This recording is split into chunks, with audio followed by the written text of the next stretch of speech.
জীৱনে শিকোৱা সকলোবোৰ কথা এতিয়া চকুৰ আগত ভাহি থাকে ন? বিচাৰি নোপোৱা উত্তৰবোৰ মনৰ মাজত কিমান খেলি থাকে।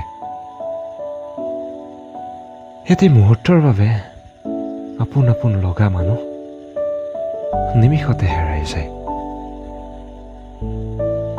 তোৰ গুৰুত্বৰ স্থান কেৱল তোৰ আগত, বাকীবোৰত কি প্ৰশ্ন হয় কিজানি।